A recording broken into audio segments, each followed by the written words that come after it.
Going on, guys? Jason Burke here, Styles Clash for Life, coming at you on YouTube, and today I've got some football focus. I've been doing the Should the Steelers Draft series where I break down players and positions that Pittsburgh might be and should be targeting in the upcoming NFL draft. Yesterday, as I'm recording this, yesterday I did the wide receiver position. I talked about wide receivers, some of the guys that could be going at our spot at 21, some of the guys we could look at in the second and third round, some guys who could be steals, and what positions could be as valuable or more valuable than wide receiver in the draft. So if you guys want a first through third kind of wide receiver breakdown, check out that video that I uploaded or I shot yesterday. It should be up here for a couple days as you're watching this. Today I want to talk about the most divisive position in the draft, and that is QB. Pittsburgh obviously is still waiting on Aaron Rodgers, much like last year. In the post-Ben era, Pittsburgh has not found their next franchise guy yet. Aaron Rodgers likely to come back, but he either hasn't told the team or the team hasn't told us if he's coming back for sure yet, so we're waiting on a 42, 43-year-old quarterback. We've got the beloved Will Howard on the roster. The fans love Howard and love his credentials in college being a national champion, but he has not played even a preseason game, let alone regular season, so we don't know how he's going to materialize in the NFL. And of course, Mason Rudolph, we've already seen his ceiling and what he can do. So that's our current room right now, is just Rudolph and Howard.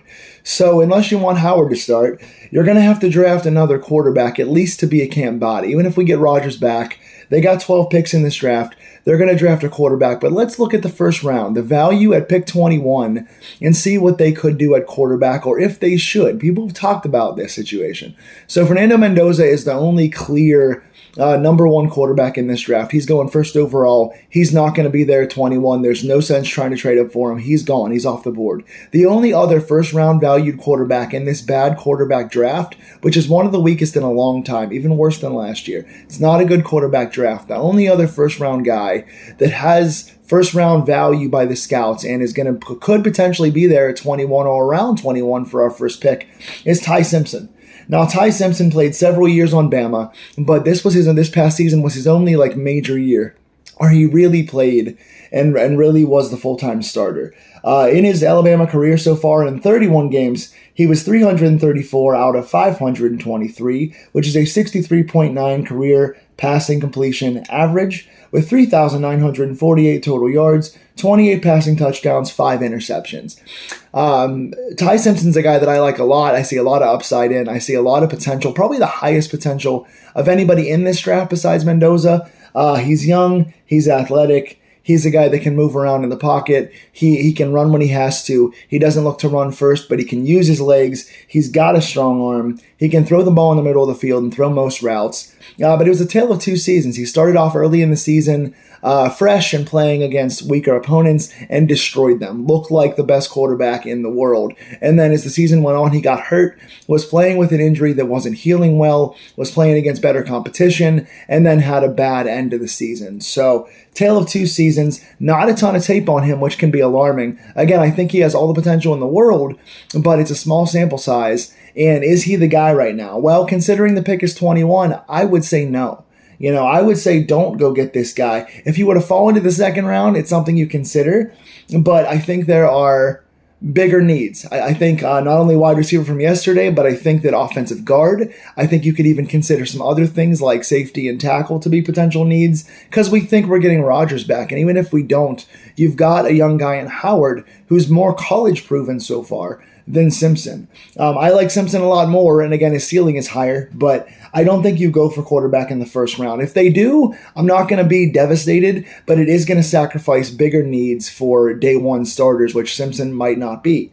The guy that I'd go for at quarterback in this draft, because we're going to draft at least one. We got 12 picks, and we don't have a clear guy right now. And even if you get Aaron Rodgers, you don't have a clear franchise guy. Howard is not a clear consensus number one guy from day one. We don't know that. I get that some of you guys like Howard. He's not proven in the NFL yet. I didn't love his college tape, to be honest. So I'd get a guy in this draft around the 90th pick. I think we have 99 or 98.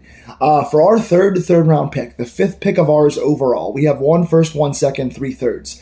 In our second or third, 85 or 99, somewhere in there, I would look at Garrett Nussmeier. He's similar to Ty Simpson in the fact that 2024, he had an amazing season, was projected to be a top 10 quarterback. He was a top 10 pick at quarterback, one of the best in the draft. Nussmeier had shootouts. He was throwing the ball all over the field, super strong arm. Another guy that can use his legs when he has to. He's got a lot of power. He's mobile enough to get out of the pocket when he's forced to, but has a really, really good arm. Made good decisions in 2024. 2025, not so much. Another guy that got injured, and we didn't realize until after the fact, but he played with a bad, I think it was an abdominal tear or something, played with a bad core injury all season, and now it's healed. And it was healed by the Senior Bowl, which he went crazy on. Tested well, good measurables, but had a great Senior Bowl against the best of the best and was MVP and proved that he could be as good as he was in 2024. So if you believe in last year's Nussmeier instead of this past season's Nussmeier, he is a guy, in my opinion, with the highest boom or bust capabilities and potentially a franchise. He could be a starting quarterback. He could be a top 15, top 20 quarterback in the NFL if he plays like he did in 2024 in the Senior Bowl. If you believe that he's healthy now and that the injury was the reason for his bad year this year,